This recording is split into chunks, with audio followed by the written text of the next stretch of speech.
Assalamualaikum warahmatullahi wabarakatuh.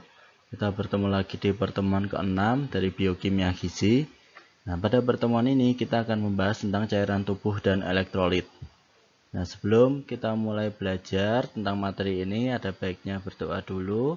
Semoga apa yang kita dapatkan pada pertemuan hari ini bisa bermanfaat dan bisa berguna untuk masa depan kalian nantinya. Nah, bicara tentang cairan tubuh dan elektrolit, ini pasti berkaitan dengan pertemuan kita kemarin, yaitu tentang keseimbangan asam dan basa. Jadi saya akan jelaskan dulu jenis-jenis cairan tubuh dan jenis-jenis elektrolit. Nah, nanti semoga pada akhirnya kalian bisa mengambil hikmahnya dan hubungannya dengan yang namanya keseimbangan asam dan basa.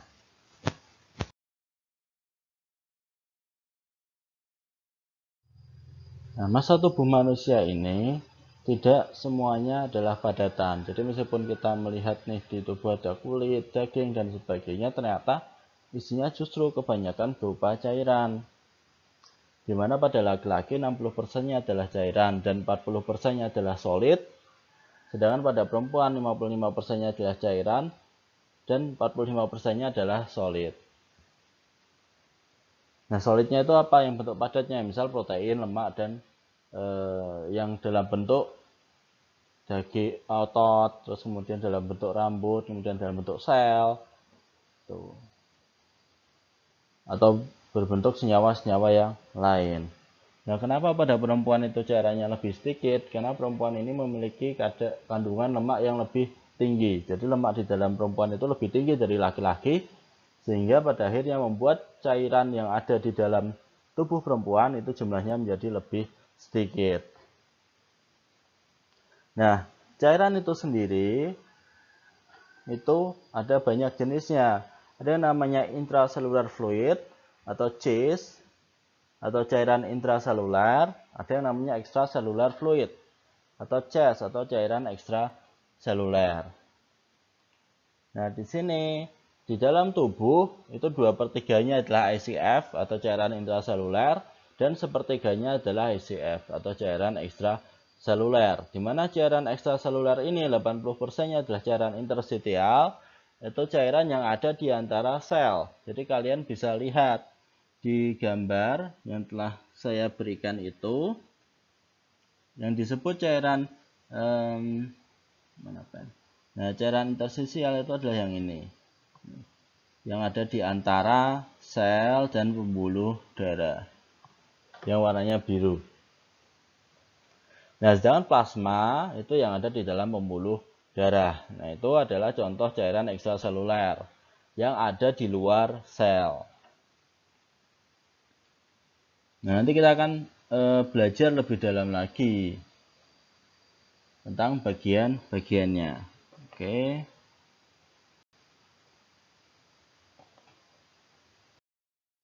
Nah, komposisi cairan tubuh itu tadi saya jelaskan ada CIS dan CES, di mana CIS itu adalah yang ada di dalam sel dan menyusun sekitar 70% dari total cairan tubuh atau total body water, di mana CIS ini adalah 40% dari berat tubuh atau 2/3 dari total body water. Jadi 2/3 dari cairan tubuh. Sedangkan kalau cairan ekstraseluler itu adalah 30%-nya, atau tadi kita bilang 1/3-nya. Nah, CES ini ada cairan intravaskuler, interstitial, dan cairan transseluler. Nah, di dalam CIS itu cairan yang terkandung ada di dalam sel. Nah, kalau pada bayi itu hanya setengah dari cairan yang ada di dalam tubuh. Jadi, kalau yang CES itu yang ada di luar sel. Nah, dan ukuran dari CES itu relatif menurun pada peningkatan usia. Jadi semakin orang itu menjadi semakin tua atau usianya bertambah, maka cairan ekstraselulernya akan semakin berkurang. Jadi ini ringkasan dari dua penjelasan yang telah saya sampaikan di awal. Ini untuk lebih gampang kalian bayangkan tentang CIS, cairan intraseluler. Jadi CIS itu dia yang ada di dalam sel. Jadi kita tahu ya, sel itu kan dibatasi oleh dinding sel, maka CIS itu yang ada di antara organel-organel ini gitu loh. Jadi kalau di sini dia yang berwarna kuning-kuning ini. Jadi yang ada di dalamnya. Jadi yang di antara berbagai organel yang ada di dalam sel. Nah, mungkin ingatkan aja ya, organel itu kita menyebut organ ya, menyebut bagian-bagian dalam sel, misalnya vakuola, terus kloroplas, nukleus, RE, retikulum endoplasma, mitokondria itu adalah namanya organel. Kemudian cairan interstitial itu adalah cairan yang ada di sekitar sel, termasuk cairan limfa. Jadi kalau ini yang ada di dalam sel intraseluler, maka interstitial itu yang ada di luarnya tadi. Kalau tadi lebih mudah digambarkan ketika ada di pembuluh dan di sel. Nah, dia yang ada di antara pembuluh darah dinding pembuluh darah dengan yang di antara di dalam sel. Termasuk di situ adalah cairan limfa.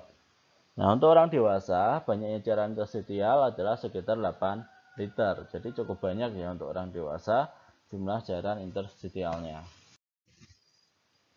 Nah, kemudian yang berikutnya cairan intravaskuler. Kita tahu ya kalau yang namanya vaskuler itu adalah pembuluh darah. Jadi dia adalah cairan yang ada di dalam pembuluh darah.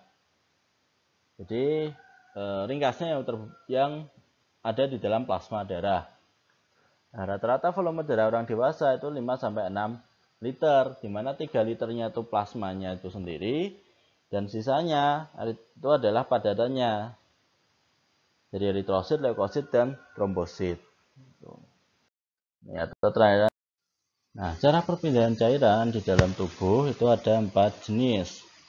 Yang pertama adalah difusi. Nah, kalau difusi ini penjelasannya simpel, itu adalah tercampurnya molekul-molekul dalam cairan, gas atau zat padat secara bebas atau acak. Maksudnya adalah partikel itu kan dia bergerak dengan bebas. Nah, pergerakan yang bebas itu cenderung membuat cairan ini menyebar dari daerah yang konsentrasinya tinggi ke yang konsentrasinya lebih rendah. Nah, sehingga kemudian konsentrasi substrat tersebut bisa merata. Nah, perpindahan dari yang tinggi ke rendah itu disebut sebagai difusi. Nah, faktor-faktor yang menentukan difusi itu ada di dalam hukum Fick atau Fick's Law of Diffusion. Nah, faktor-faktor tersebut ada 5. Yang pertama, peningkatan atau perbedaan konsentrasi substansi. Jadi semakin meningkat perbedaannya berarti lajunya akan semakin tinggi. Terus yang kedua, peningkatan permeabilitasnya dari membran antar selnya. Yang ketiga, peningkatan luas permukaan difusi. Yang keempat, berat molekul substansi. Dan yang kelima, jarak yang ditempuh untuk difusi. Jadi konsentrasinya makin tinggi, permeabilitasnya meningkat, luas permukaannya meningkat, berat molekulnya makin ringan, dan jarak yang ditempuh makin dekat, maka laju difusinya akan menjadi semakin cepat. Yang kedua adalah osmosis. Nah, osmosis ini itu adalah perpindahan pelarut murni melalui membran semi permeabel. Maksudnya apa? Kalau osmosis itu yang berpindah adalah airnya. Di mana ini terjadi karena di dalam substansi yang larut dalam air, konsentrasi air dalam larutan itu lebih rendah dibandingkan konsentrasi air di dalam larutan murni dengan volume yang sama. Nah, hal ini karena tempat molekul airnya sudah ditempati oleh molekul substansi tersebut. Nah, jadi kalau konsentrasi zat yang terlalu ditingkatkan, maka konsentrasi air akan menurun. Nah, sehingga apabila suatu larutan kemudian dipisahkan oleh membran yang semi permeabel dengan larutan yang volumenya sama namun berbeda konsentrasi zat terlarutnya, maka kemudian akan terjadi perpindahan air atau zat pelarut tersebut dari larutan dengan konsentrasi yang lebih tinggi. Nah, perpindahan ini adalah disebut dengan osmosis.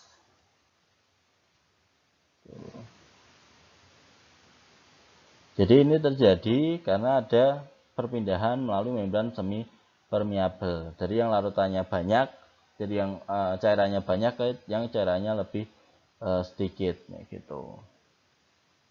Nah, berikutnya ada transport aktif. Kalau transport aktif ini gerak zat bisa difusi ataupun osmosis yang dia memerlukan aktivitas metabolik. Jadi dia yang butuh energi. Jadi ketika suatu zat itu misal sudah dipindahkan oleh difusi atau osmosis, kemudian mau dipindahkan kembali ke melawan konsentrasi yang seharusnya, misal tadi difusi pasif ya dari konsentrasi rendah ke daerah yang konsentrasinya lebih tinggi, tapi ini mau berpindah dari yang tinggi ke rendah, dan dia membutuhkan adenosin trifosfat atau energi atau ATP untuk melawan konsentrasi tersebut, maka ini baru disebut transport aktif. Kalau transport aktif contohnya adalah pompa ion natrium kalium. Yang terakhir adalah filtrasi. Filtrasi ini terjadi karena ada perbedaan tekanan hidrostatik antara ruang yang dibatasi oleh sebuah membran. Jadi ini yang berkaitan dengan tekanan yang ada di dalam sel. Jadi dia berpindah dari yang tekanannya tinggi ke yang tekanannya lebih rendah. Nah, jumlah cairan yang berpindah itu nanti dipengaruhi oleh besar tekanannya di situ, luas permukaannya, dan permeabilitas membran. Jadi semakin besar tekanan, permeabilitas membrannya tinggi, luas permukaannya juga luas, maka perpindahan cairannya akan menjadi lebih cepat. Yaitu adalah 4 cara perpindahan cairan di dalam tubuh manusia. Nah, sumber-sumber cairan itu secara umum bisa dilihat pada gambar berikut ini. Jadi di grafik ini memperlihatkan sumber-sumber cairan tubuh, entah itu yang bersifat input ataupun output.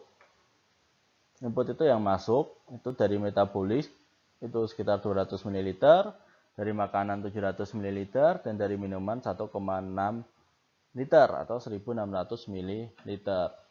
Jadi minuman itu penting dan makanan juga.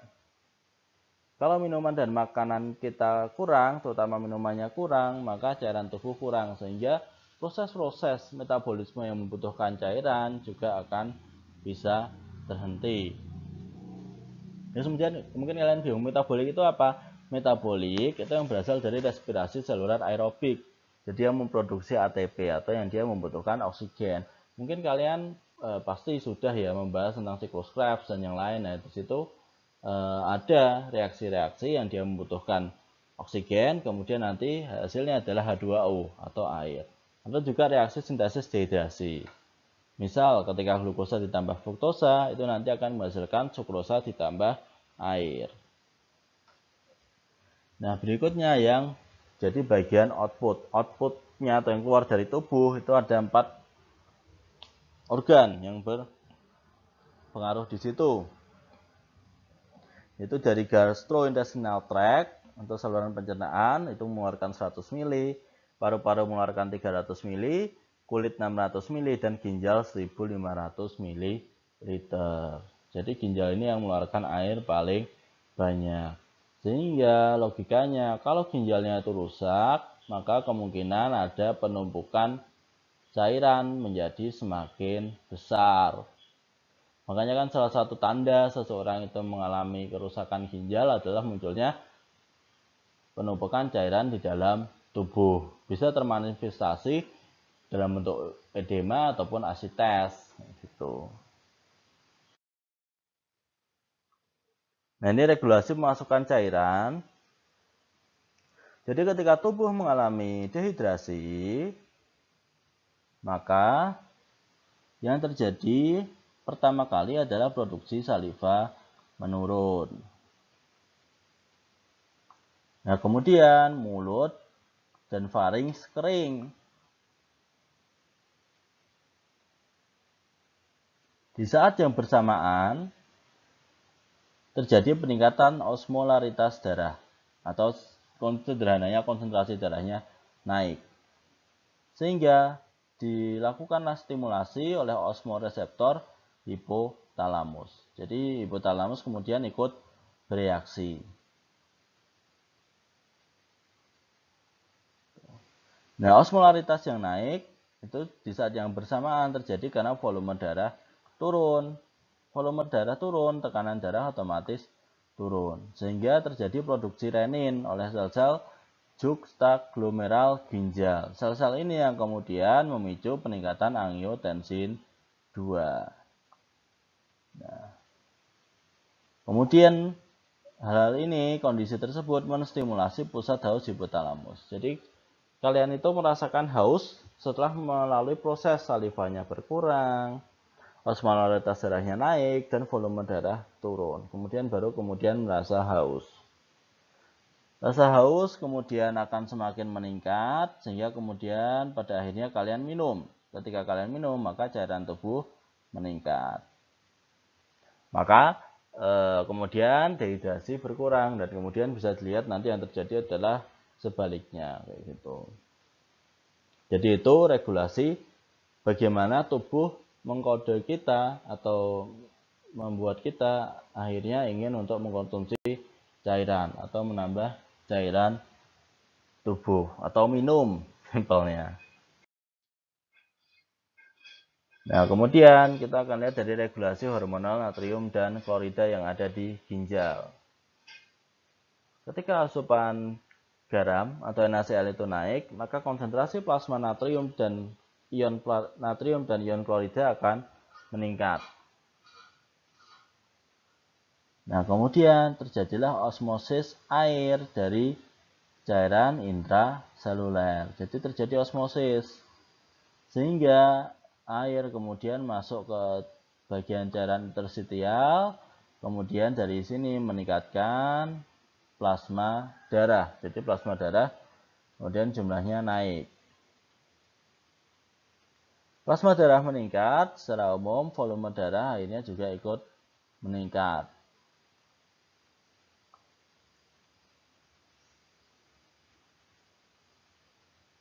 Nah, volume darah yang meningkat kemudian menyebabkan dua hal, tegangan atrium jantung naik, sehingga terjadi peningkatan atrial natriuretic peptide atau ANP, itu senyawa yang diproduksi.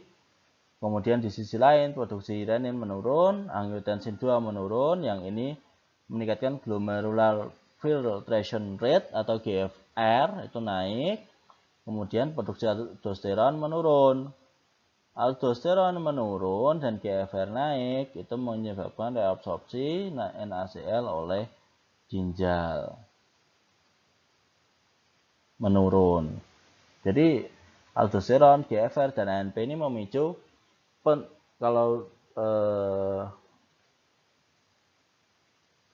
memicu terjadinya resorpsi. Jadi tapi ya itu ANP-nya naik, GFR-nya naik, tapi aldosteron harus turun supaya resorpsi NaCl oleh ginjal turun. Kalau ANP turun, GFR turun, dan aldosteronnya naik, maka resorpsi NaCl oleh ginjal akan meningkat. Nah, ini dalam kasus asupan NaCl naik, maka resorpsi NaCl-nya akan turun. Nah, di saat yang sama, pengeluaran NaCl dari urin atau natriuresis akan meningkat. Jadi akan banyak yang dikeluarkan oleh ginjal. Nah, sehingga kehilangan air di urin via osmosis akan meningkat dan volume darah turun. Jadi ini adalah regulasi hormonal natrium dan klorida di ginjal. Jadi kalau setiap kalian menaikkan asupan NaCl, maka volume darah otomatis naik. Nah, volume darah yang terlalu tinggi nanti kan menyebabkan tekanan darah naik tuh. Nah, untuk mencegah itu, maka regangan natriumnya dinaikkan, produksi reninnya turun, dan berlanjut semua sampai akhirnya volume darah turun. Makanya kalau kalian mengkonsumsi NaCl dalam jumlah yang terlalu tinggi, maka sistem ini bisa tidak berjalan. Akhirnya volume darah naik terus, akhirnya tekanan darah naik.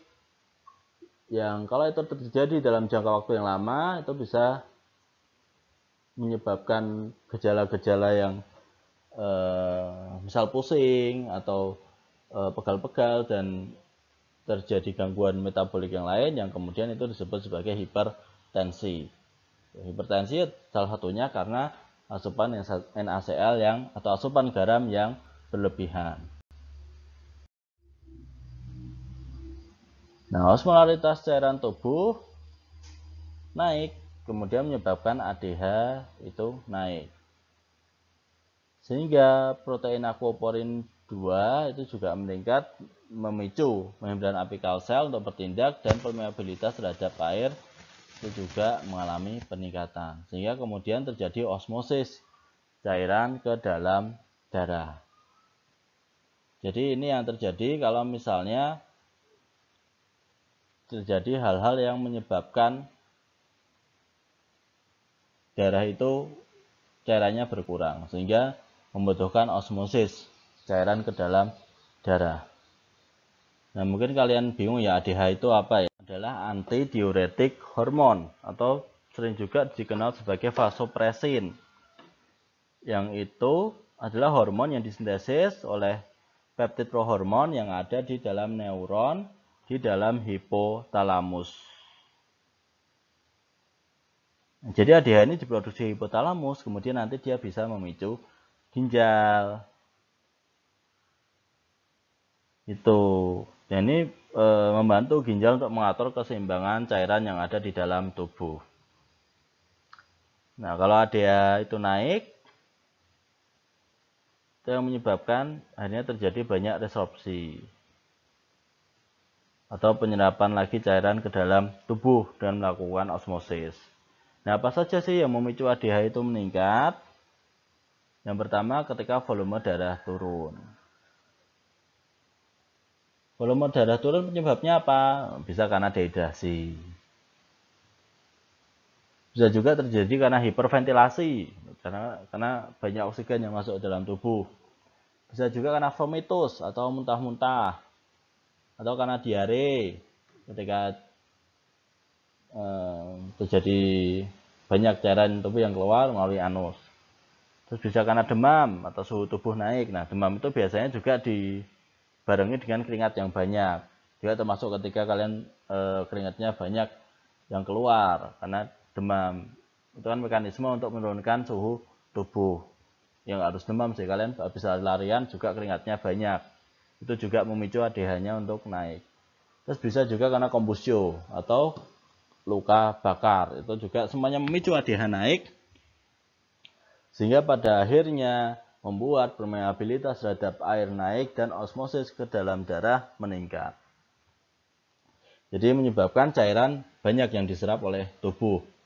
Yang tadi kalau kalian lihat di awal, itu juga bisa memicu mekanisme tubuh untuk membuat kita banyak minum. Jadi kesimpulannya, kita bisa melihat fungsi-fungsi cairan. Ada 6, yaitu mempertahankan panas tubuh dan mengatur temperatur tubuh. Jelas ya fungsinya ya, karena dengan adanya cairan ternyata berkaitan dengan temperatur tubuh. Kalau temperatur naik kan tubuh mengeluarkan keringat. Nah, keringat ini yang kemudian nanti berusaha untuk menurunkan suhu tubuh.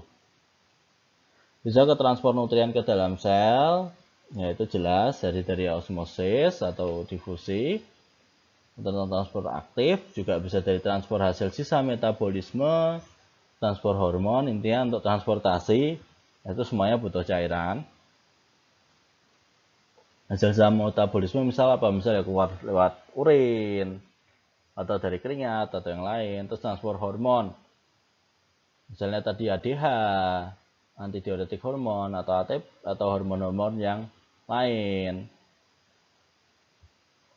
Juga pelumas antar organ. Jadi misal pada cairan yang ada di persendian, pada cairan sinovial atau yang lain.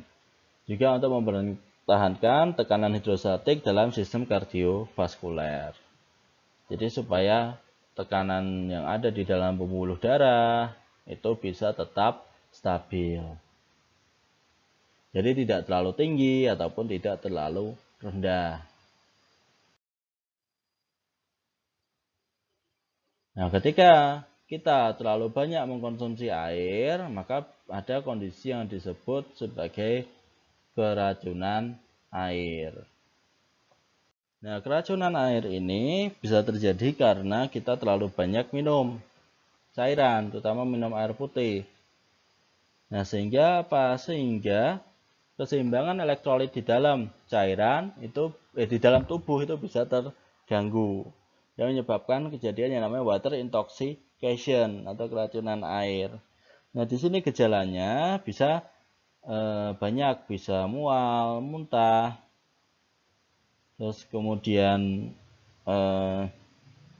bisa berlanjut, bahkan bisa sampai koma ataupun bisa sampai berakhir dengan kematian. Nah, sehingga hal ini harus diperhatikan, karena kalau kita terlalu banyak minum air juga ternyata bisa membuat konsentrasi sodium di dalam darah bisa berkurang yang menyebabkan gejala-gejala tersebut. Jadi minum air intinya harus secukupnya, jangan terlalu banyak dan jangan terlalu sedikit. Kemudian bisa kalau yang terjadi berikutnya adalah ketika kita mengalami dehidrasi. Kalau kita misal kehilangan cairan dalam jumlah banyak dan kemudian hanya diganti dengan air tawar, maka osmolaritas cairan ekstraseluler bisa berkurang. Nah, sehingga akhirnya apa? Terjadi osmosis dari cairan ekstraseluler ke dalam cairan intraseluler. Jadi cairan-cairan yang ada di luar sel itu bisa kemudian masuk ke dalam cairan intraseluler. Sehingga hal ini membuat tubuh itu pada akhirnya bisa mengalami konstipasi. Karena akhirnya cairannya dari chest banyak yang masuk ke cis, jadi yang harusnya ada di luar sel masuk ke dalam sel. Nah, sehingga pada akhirnya untuk meningkatkan cairan yang ada di dalam tubuh, harus dilakukan enema. Enema itu apa sih? Dia prosedur memasukkan cairan ke dalam kolon melalui anus. Jadi dia untuk merangsang peristaltik supaya bisa BAB. Jadi untuk juga yang dia digunakan untuk membersihkan kolon untuk persiapan perioperatif atau persiapan sebelum operasi.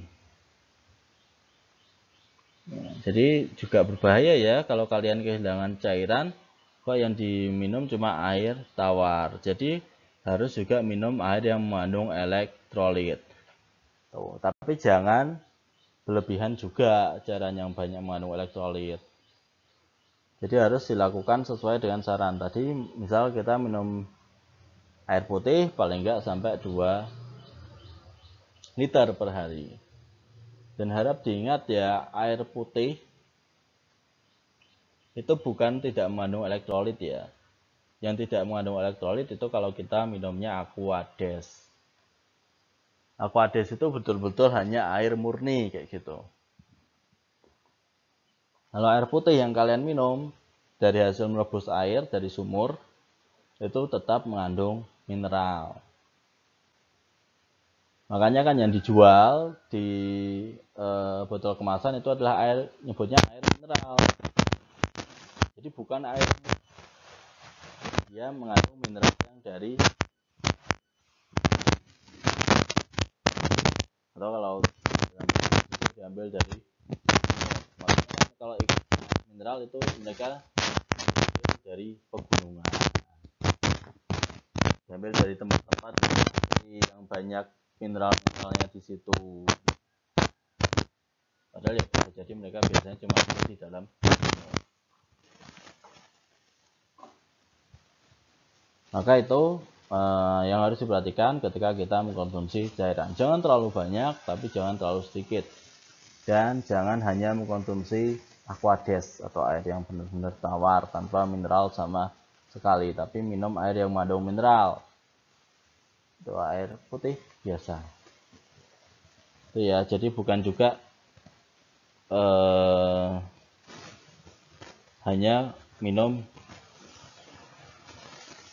cairan dalam jumlah yang terlalu banyak gitu. Jadi tetap harus secukupnya, jangan terlalu banyak dan juga jangan terlalu sedikit. Ya, batasannya berapa sih? Ya kira-kira 1,5 sampai 2 liter per hari. Itu ya, jadi pahami ya kalau air tawar di sini bukan berarti air putih ya, tapi maksudnya air yang dia tidak mengandung mineral. Karena air putih kan juga tidak tawar ya. Ada sedikit rasa dari mineral-mineral yang ada di situ.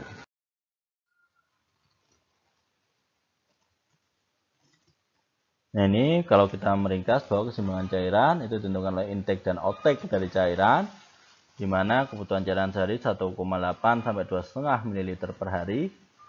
1,8 sampai 2,5 liter per hari, di mana sekitar 1.200 ml itu dari minuman, 1.000 ml dari makanan.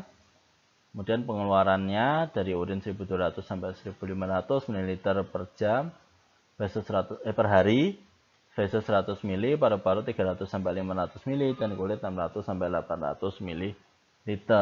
Nah, ini tadi yang saya juga sudah jelaskan dalam bentuk grafik. Nah, kemudian di dalam tubuh ada yang namanya solut atau substansi terlarut.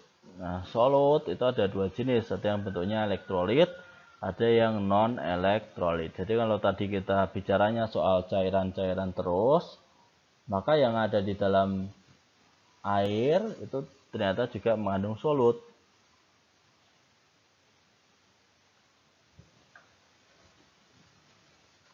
Nah, ada yang namanya elektrolit. Elektrolit itu substansi yang berdisosiasi atau terpisah di dalam larutan dan akan mengantarkan arus listrik. Jadi dia yang disebut juga sebagai ion atau dari mineral. Ada kation, ada anion. Kation itu yang positif. Kalau yang ekstraselulernya utamanya ada natrium dan kalium. Jadi ekstraseluler itu natrium, kalau kation intraseluler utamanya kalium ya. Jadi kalian harus tahu kalau pompa ion NaK, Na-nya di ekstraseluler, K-nya di intraseluler. Sedangkan anion, ion yang memuat muatan negatif dalam larutan. Ekstraselulernya Cl atau klorida, sedangkan intraselulernya adalah fosfat. Jadi makanya NaCl itu penting dalam tubuh. Jadi kan ketika kita diare, maka kita bukan hanya minum air putih biasa, tapi air putih yang harus ditambahkan NaCl dan gula. Gula itu maksudnya adalah non-elektrolit. Jadi dia tidak berdisosiasi dalam larutan dan berdasarkan miligram per 100 mili atau miligram per dl, miligram per desiliter. Yang lainnya secara klinis itu penting mencakup kreatinin dan bilirubin. Jadi yang penting bagi metabolisme tubuh itu juga ada kreatinin dan bilirubin yang termasuk dalam non-elektrolit. Jadi ini solut yang ada di dalam darah. Nah, ini konsentrasi elektrolit dan anion protein di plasma, cairan interstitial dan cairan intrasel. Tadi saya bilang ya, di intrasel kebanyakan K+ untuk kation dan fosfat sebagai anionnya. Dan Na+ itu ekstraseluler. Dan kata lain dia ada di plasma dan cairan interstisial. Dan juga klorida sebagai anion utama di cairan interstisial dan juga yang ada di plasma darah. Jadi diingat di grafiknya ini bahwa yang penting yang jumlahnya signifikan itu Na+, K+, Cl- dan fosfat. Itu. Yang lainnya meskipun jumlahnya sedikit juga cukup signifikan, yaitu ada kalsium, magnesium, karbonat, sulfat, dan anion-anion yang berasal dari protein.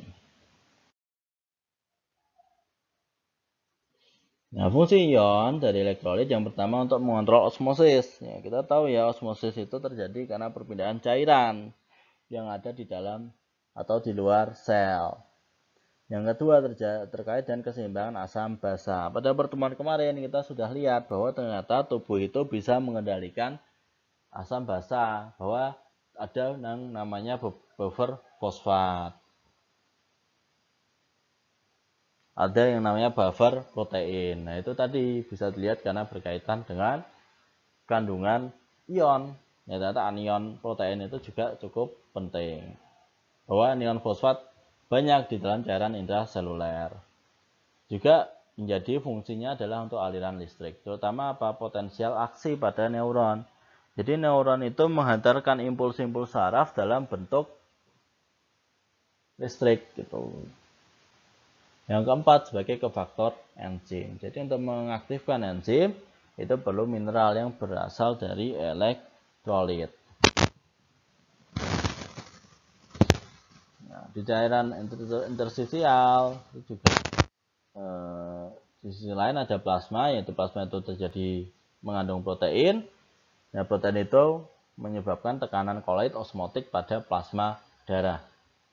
Itu yang ada di cairan interstisial. Nah, untuk cairan ekstraseluler ada Na+ dan Cl-, cairan intraseluler ada Ka+, protein dan fosfat. Jadi itu yang penting. Jadi sebagai ahli gizi kalian nggak boleh lupa. Kalau di plasma dan cairan ekstraseluler itu ada natrium dan klorida yang itu sebagai anion dan kation utamanya. Sedangkan pada cairan intraseluler itu kita punya potasium atau kalium atau K+ dan fosfat atau HbO4 2- dan protein. Sama natrium. Natrium itu mempengaruhi setengah osmolaritas dari cairan ekstraseluler. Terus 142 miliosmolaritas per liter dari 300 miliosmolaritas per liter. Gimana natrium ini dipengaruhi aldosteron? Gimana aldosteron tadi dalam ginjal itu meningkatkan resorpsi natrium. Kalau di tubuh terjadi hiponatriemia atau kekurangan cairan, maka ADH akan menurun. Nanti diuretik hormon yang menurun, maka ekstraksi air meningkat. Jadi kemudian akan banyak urin yang keluar melalui ginjal. Dan hormon ANP itu sebaliknya. ANP tadi ingat dia yang diproduksi dari yang ada di dalam jantung. ANP itu meningkatkan ekstraksi dari natrium. Jadi natriumnya kemudian banyak dikeluarkan oleh tubuh. Nah, kalau orang mengalami gagal ginjal atau dia juga bisa juga pada orang mengalami hiperaldosteronisme atau yang memiliki kandungan aldosteron yang tinggi di dalam tubuh, maka retensi natriumnya akan naik. Retensi atau penahanan natrium yang banyak di dalam tubuh menyebabkan volume cairan akhirnya meningkat. Kemudian volume darahnya ikut naik nih. Volume darah yang ikut naik menyebabkan adanya edema atau tadi penumpukan cairan pada ekstremitas tubuh. Jadi awalnya mengikuti gravitasi, pasti di kaki dulu yang kemudian akan ada penumpukan cairan. Nah, ini yang kemudian nanti bisa kita lihat dengan fisik klinik. Jadi misalnya kita sentuh kakinya dengan jempol, maka dia tidak akan kembali dalam waktu yang cepat. Jadi dia kembalinya akan lama. Karena apa? Karena ada cairan di situ. Nah, sebaliknya ketika ada insufisiensi adrenal, adrenalnya jumlahnya nggak cukup, atau dia mengkonsumsi obat-obatan diuretik atau senyawa-senyawa diuretik kayak misalnya contohnya kafein katakanlah, maka aldosteron jumlahnya akan berkurang, ekstraksi Na+ naik. Nah, ekstraksi Na+ yang naik karena keluar dari urin maka menyebabkan hipovolemia atau kekurangan cairan di dalam tubuh. Yang berikutnya adalah klorida. Klorida ini, yuk diingat-ingat dia tadi yang ada sebagai anion ekstraseluler yang utama. Dia mudah keluar masuk CES dan CIS, ekstraseluler dan intraseluler. Nah, di sini penting untuk keseimbangan anion. Contohnya nih, ada di dalam kapiler darah dan paru-paru.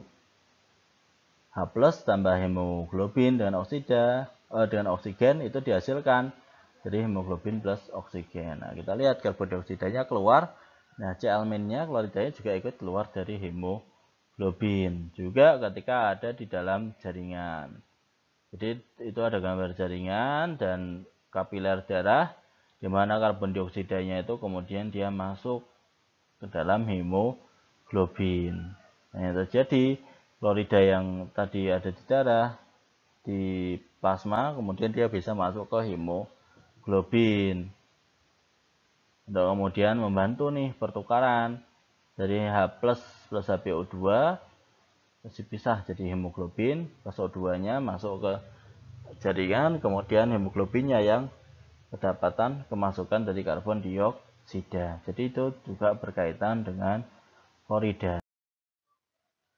Kemudian kalium itu reaksi membran potensial dan repolarisasi pada sel.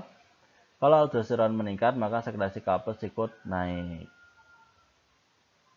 Kemudian ada bikarbonat, ACO3-min. Nah, itu yang ada di ginjal, atau kemarin kita sudah bahas sebagai buffer karbonat, di mana itu sangat dipengaruhi ginjal sebagai pengatur utama karbonat di dalam darah. Kemudian ada kalsium. Kalsium itu juga adalah kation yang penting pada tubuh, di mana 98%-nya ada di skeleton atau rangka tubuh dan gigi. Nah, selain itu dia juga berfungsi untuk pembekuan darah, neurotransmitter pada saraf, tonus otot atau kekuatan otot, fleksibilitas saraf dan otot juga. Jadi bagaimana kecepatan reaksi dari saraf dan otot. Nah, pada hormon paratiroid dan kalsitriol itu juga terdapat kalsium atau Ca2+. Nah, ketika kalsium pada plasma itu menurun, maka hormon PTH akan naik atau paratiroid hormon akan naik. Kemudian akan menstimulasi osteoklas untuk melepaskan Ca2+. Nah, sehingga darah meresorpsi kalsium. Nah, PTH yang naik juga memicu reabsorpsi kalsium dari ginjal. Juga pada saat yang sama memicu kalsitriol untuk melakukan absorpsi kalsium melalui gastrointestinal tract atau melalui saluran pencernaan.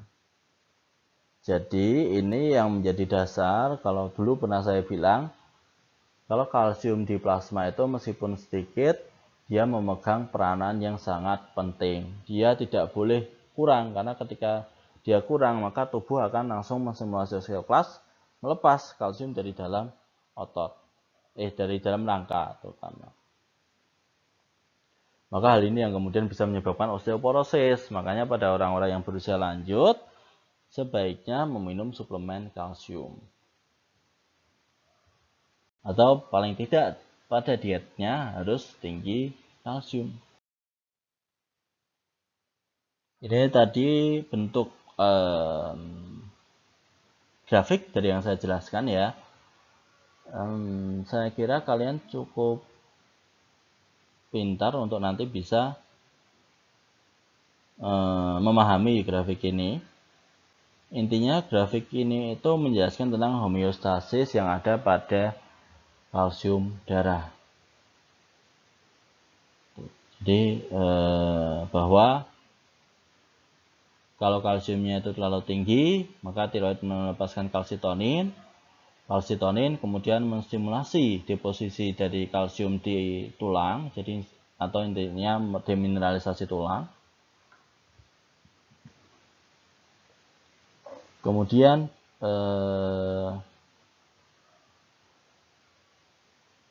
mengurangi asupan ulang kalsium dari dalam ginjal. Jadi ketika kalsitonin itu naik, maka dia akan menyimpan kalsium dan mengurangi pelepasan kalsium. Itu kalau kalsium level di dalam darah terlalu tinggi. Kalau kalsium darah di dalam darah itu berkurang, karena blood level kalsiumnya berkurang yang ada di dalam darah, maka hormon kelenjar paratiroid akan merilis hormon PTH. Hormon PTH yang tadi saya jelaskan menstimulasi demineralisasi kalsium, meningkatkan uptake kalsium atau resorpsi kalsium di dalam ginjal. Kemudian dia mengaktifkan vitamin D untuk kemudian meningkatkan resorpsi kalsium di dalam usus, yang kemudian nanti berusaha untuk mengembalikan level dari kalsium darah. Ya, saya jelaskan. Kemudian ada fosfat. Fosfat ini adalah 85% itu dalam bentuk kalsium fosfat yang ada di dalam tulang. Fosfat ini sebagai buffer H+, sebagai molekul organik asam nukleat, dan juga di ATP asam nukleat, ingat ya kemarin ada purin dan pirimidin. Kemudian ketika PTH naik, terjadi resorpsi fosfat yang kemudian masuk di dalam darah, dan penghambatan reabsorpsi fosfat, itu kalau pTH naik. Kemudian kalsitriol itu meningkatkan absorpsi fosfat dan ion kalsium. Kemudian berikutnya magnesium. Magnesium itu elektrolit yang penting karena dia berfungsi sebagai kofaktor dari enzim. Jadi dia yang mengaktifkan berbagai enzim dan juga pompa ion natrium kalium. Juga untuk meningkatkan aktivitas neuromuskular, transmisi sinaps atau impuls-impuls saraf, dan sebagai fungsi miokardium atau sebagai fungsi otot jantung. Nah, orang-orang yang berisiko nih mengalami ketidakseimbangan cairan dan elektrolit itu bisa pada bayi, orang tua, pada mereka yang infus atau mengalami drainase atau dikeluarkan cairannya dari tubuh atau di kateter. Jadi yang dia urinnya pakai selang itu, terus diuretik pada atlet militer dan yang lain-lain. Itu risikonya tinggi untuk mengalami ketidakseimbangan elektrolit di dalam tubuh. Nah, juga yang mengalami penyakit kronis, misal gagal jantung kongestif, diabetes, chronic obstructive pulmonary disease atau COPD, juga termasuk yang mereka mengalami kanker. Ini faktor-faktor yang mempengaruhi ketidakseimbangan cairan dan elektrolit, jadi bisa karena usia, suhu tubuh, diet, stres, dan sakit. Terutama kalau diet atau kekurangan zat gizi, tubuh akan memecah cadangan energi, kemudian menimbulkan pergerakan cairan dari interstitial ke intraseluler. Nah, ini usia dan keseimbangan cairan asam atau basa. Pada bayi itu yang ekstraseluler lebih tinggi dari intraseluler, bisa sampai 2 kali lipatnya, sedangkan dewasa sebaliknya, yang CIS itu 2 kali lipatnya dari CES. Net input outputnya 7 kali lebih tinggi, metabolic rate-nya 2 kali lebih tinggi dari dewasa, perkembangan ginjalnya bayi setengahnya dari efisiensinya pada dewasa, rasio luas permukaan dibanding volume cairan tubuh 3 kali lipat, jadi bayi itu jauh lebih banyak cairannya daripada dewasa. Frekuensi nafasnya 30-80 kali per menit pada bayi, kalau dewasa itu 80-an ke atas. Konsentrasi ionnya pada bayi lebih tinggi kalium dan klorida. Jadi itu ya, bahwa bayi itu berarti elektrolitnya lebih banyak. Dan juga karena metabolismenya lebih cepat, kan rate input outputnya lebih tinggi karena dia sedang tumbuh. Nah, sehingga dia butuh cairan yang mungkin akan terasa banyak untuk ukuran tubuhnya. Jadi itu yang harus diperhatikan kalau ada orang tua yang memiliki bayi gitu. Jadi bayi itu memang cepat haus. Makanya kan orang tua katakanlah dia memiliki bayi baru, seringkali dia sampai harus begadang karena anaknya banyak minta untuk minum susu. Karena yang terjadi ya karena metabolismenya itu tinggi sehingga dia butuh banyak cairan. Di sini kita melihat kebutuhan air berdasarkan umur dan berat badan. Bisa kita perhatikan bahwa pada bayi yang berumur 3 hari, kebutuhan air per berat badannya adalah 80-180 ml. Sehingga hasil hitungannya adalah 250-300 ml. Jadi ini mulai hari ketiga. Jadi bisa dipahami kalau sebenarnya pada hari pertama sampai hari ketiga itu bayi masih bisa bertahan hidup tanpa mendapatkan asupan cairan dari luar. Tetapi ketika sudah hari ketiga, maka dia harus dapat asupan makanan dari luar. Kemudian kebutuhan tersebut paling tinggi meningkat pada umur 1 tahun. Nah, ini jadi 120 sampai 135 ml per kilogram berat badan. Kemudian umur 2 tahun mulai menurun jadi 125 sampai 115 ml per kilogram berat badan. Kemudian pada umur 4 tahun jadi 100 sampai 110 ml per kilogram berat badan. Dan ini kemudian kebutuhannya akan menurun terus sampai nanti ketika dewasa itu di 20 sampai 30 ml per kilogram berat badan, atau dengan kebutuhan cairan 2,4 sampai 2,6 liter per hari. Nah, jadi ketika satu hari kita dianjurkan untuk minum 1,5 sampai 2 liter air, itu sebenarnya adalah untuk memenuhi kebutuhan cairan ketika dewasa, yaitu 2,4 sampai 2,6 ml per hari, 2,4 sampai 2,6 liter per hari, atau 2.400 sampai 2.600 ml per hari. Jadi kalian bisa lihat sendiri bahwa ternyata kebutuhan cairan itu semakin meningkat seiring dengan semakin menurun per kilogram berat badannya semakin bertambahnya usia, tetapi hasil perhitungannya memang jadi semakin tinggi. Tuh, jadi kalau kebutuhannya realnya itu sebenarnya menurun, tapi dalam bentuk totalnya hasil perhitungannya itu tetap terlihat lebih tinggi, seperti itu ya. Jadi kalau ditanya apakah kebutuhan air itu semakin meningkat selama pertumbuhan dengan pertambahan umur, jawabannya tidak. Karena kebutuhan air kalau dihitung mililiter per kilogram berat badan, secara realnya sebenarnya dia menurun setiap pertambahan usia. Tapi kalau memang perhitungannya berdasarkan berat badannya nih, karena kita kalau meningkat usianya, berat badannya kan cenderung naik. Kalau kita lihat di sini dari remaja ke dewasa kan pasti berat badannya naik dong. Kalau dia konsumsi makanannya sudah sesuai, nah, maka hasil perhitungannya pasti akan jadi lebih tinggi. Berikutnya adalah gangguan atau masalah kebutuhan cairan dan elektrolit. Pertama yang paling jelas nampak adalah hipovolemia atau dehidrasi. Dehidrasi itu ada 3 jenis, yaitu isotonik, hipertonik, dan hipotonik. Dehidrasi isotonik itu adalah ketika kehilangan cairan tubuh itu sebanding dengan kehilangan elektrolit tubuh. Misal kalian muntah-muntah katakanlah.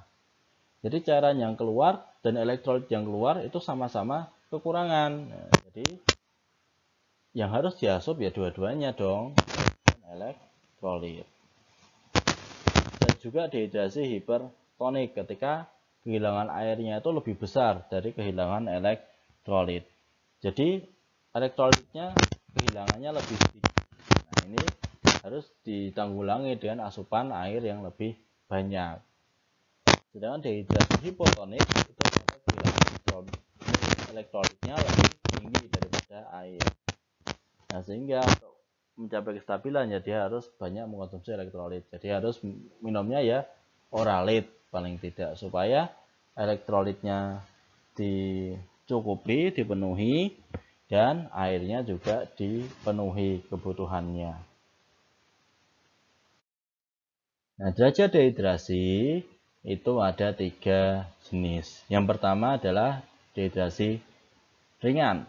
Dehidrasi ringan itu ketika kehilangan cairannya hanya 5% dari berat badan atau 1,5 sampai 2 liter air. Jadi misalnya beratnya 80 kilo, berarti dia kehilangan sekitar 4 kilo. Maka dia harus digantikan dengan 1,5 sampai 2 liter air. Berikutnya adalah dehidrasi sedang. Kalau kehilangan cairannya 2 sampai 4 liter atau 5 sampai 10% berat badan, di mana juga terjadi kehilangan serum natriumnya. Jadi tinggal 152 sampai 158 mol ekuivalen per liter. Nah, di sini ditandai dengan mata yang cekung. Jadi ini sudah mulai sedang. Jadi kalau dia dehidrasi sedang nih, dia tidak bisa langsung disembuhkan dalam 1 hari. Paling nggak butuh 2 hari. Nah, berikutnya kalau dia sudah berat. Jadi kehilangan cairannya 4 sampai 6 liter, serum natriumnya 159 sampai 166 mol ekuivalen per liter. Maka mulai nih dia mengalami hipotensi atau tensinya rendah. Turgor kulitnya buruk. Jadi kulitnya sudah tidak bagus lagi, mengalami oliguria. Kemudian nadi dan pernafasan juga ikut meningkat.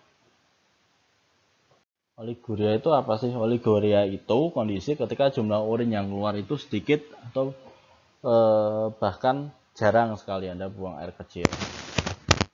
Jadi dikatakan sedikit. Kalau pada dewasa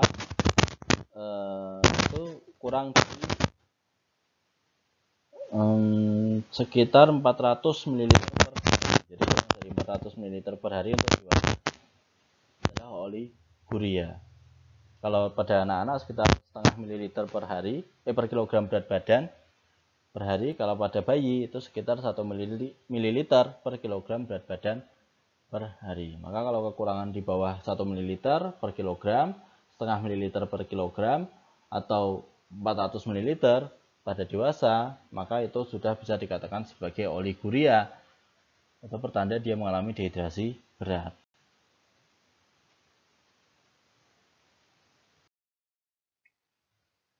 Nah, berikutnya hipervolum atau overhidrasi. Hipervolum atau overhidrasi itu simpelnya adalah ketika di dalam tubuh itu terlalu banyak kandungan airnya atau cairannya. Sehingga apa? Terjadi peningkatan volume darah dan edema. Kenapa bisa terjadi? Karena kurangnya natrium dalam plasma darah. Jadi kekurangan natrium itu juga bisa menjadikan seseorang itu mengalami hiponatremia. Atau itu nanti juga bisa mengalami karena overhidrasi. Nah, pada pasien yang mengalami kelebihan cairan, itu tandanya adalah dia punya rasa haus berlebih. Jadi dia sudah kelebihan, tapi hausnya berlebih. Nah, itu karena dia perlu mengasup natrium. Cemas, kejang, perut, denyut nadi cepat, hipotensi, membran mukosa kering, dan kadar natrium kurang dari 135 mol ekuivalen per liter. Kalau kadar natrium kurang dari 135 mol ekuivalen per liter itu tanda hiponatremia ya. Yang tandanya overhidrasi itu ya itu kejang perut, denyut nadi cepat, hipotensi, dan kelebihan cairan. Nah, solusinya apa kalau hipervolume? Ya tentu dikurangi minumnya gitu. Dan bisa dengan banyak mengkonsumsi natrium. Mirip pada orang yang menderita hiponatremia.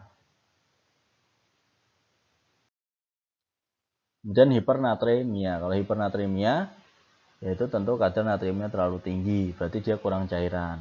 Jadi mukosanya kering, rasanya haus, turgor kulit buruk, permukaan kulit mengalami bengkak-bengkak, kulit kemerahan, lidah kering, bahkan sampai kejang, suhu meningkat, kadar natrium lebih dari 145 mol ekuivalen per liter. Kalau terjadi hipernatremia, berarti ya dia harus segera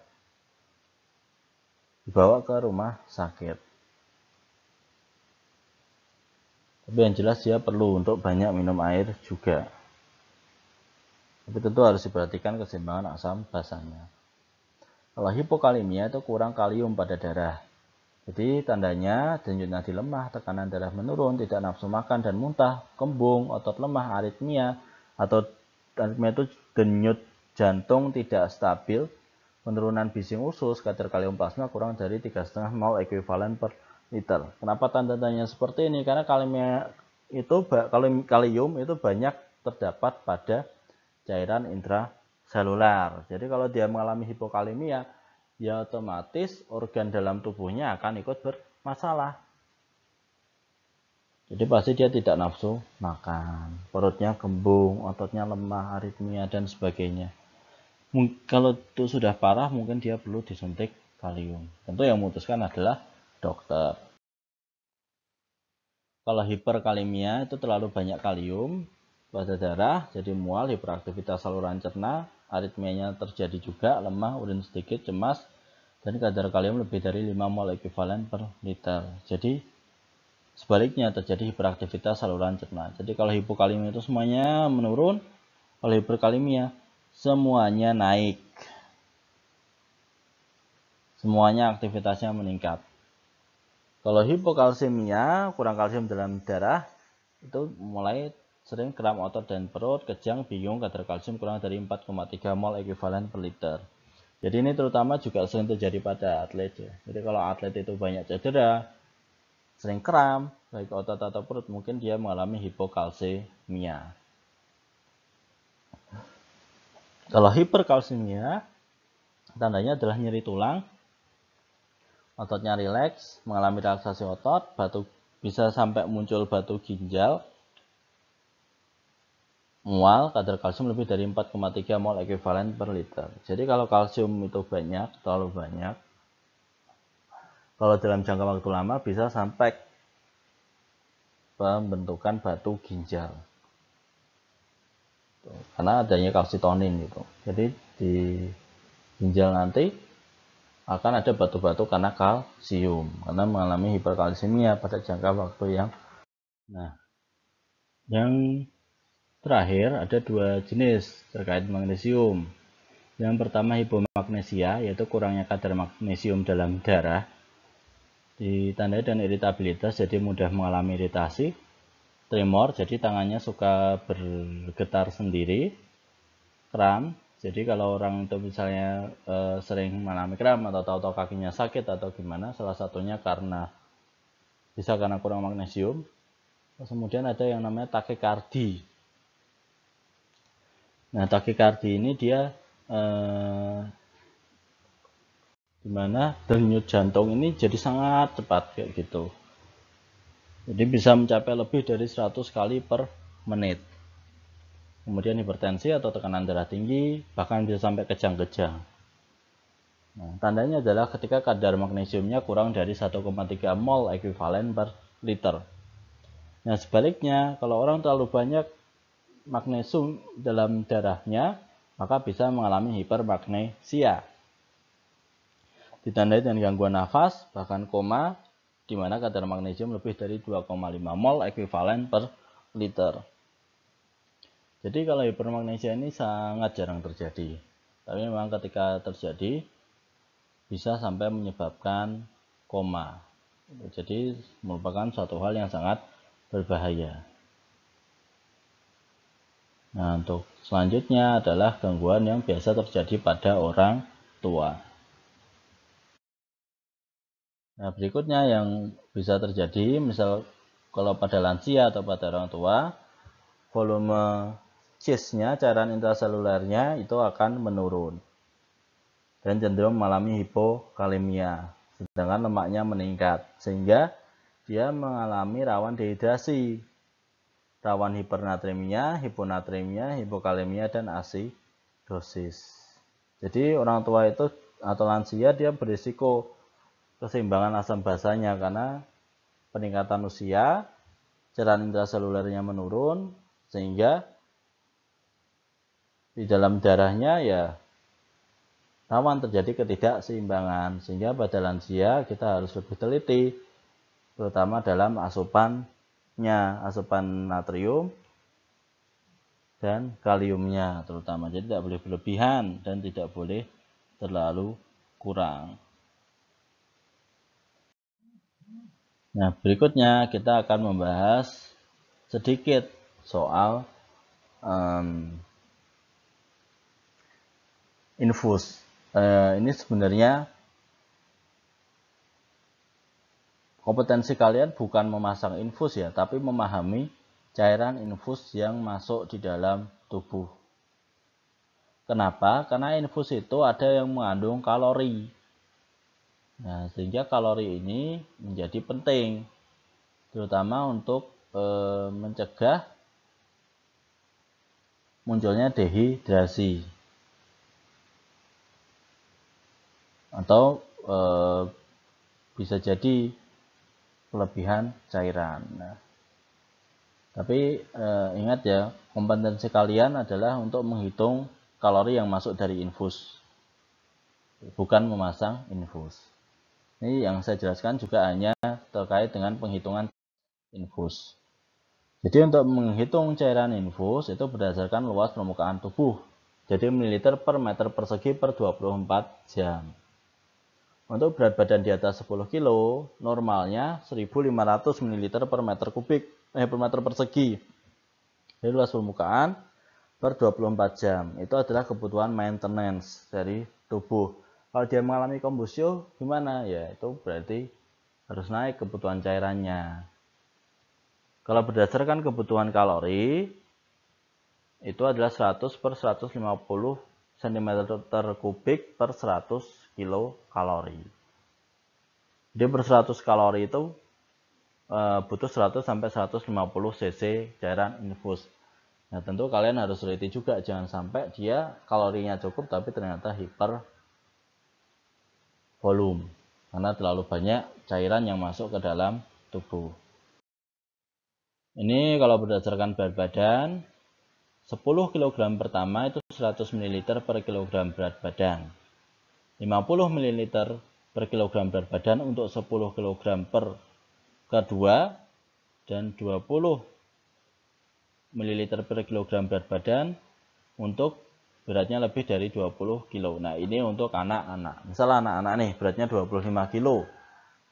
Kebutuhan cairannya 1000 cc untuk 10 kg pertama, 500 cc untuk 10 kg kedua. Nah, sisanya 5 kg dikali 20 ml jadinya 100 cc.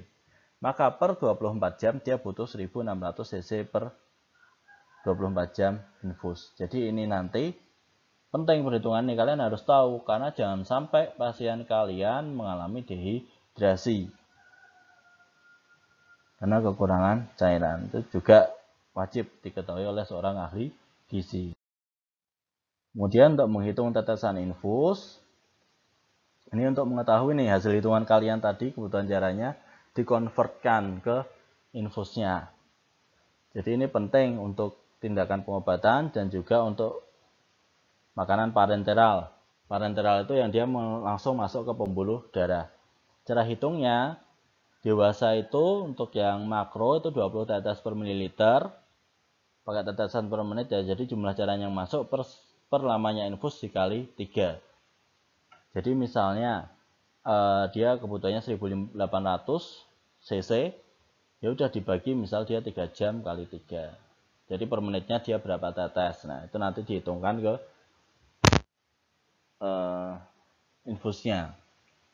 Atau tetesan per menit bisa juga jumlah kebutuhan cairan kali faktor tetesnya berapa, 0,81 atau terserah, atau sesuai alatnya, sesuai infusnya per lamanya infus per dalam jam dikali 60 menit. Kalau pada anak-anak itu tetesannya per menit kan mikro. Jadi jumlah cairan yang masuk per lamanya infus atau jam dikali 3. Nah, itu untuk menghitung infus. Nah, saya kira sekian pertemuan kita hari ini.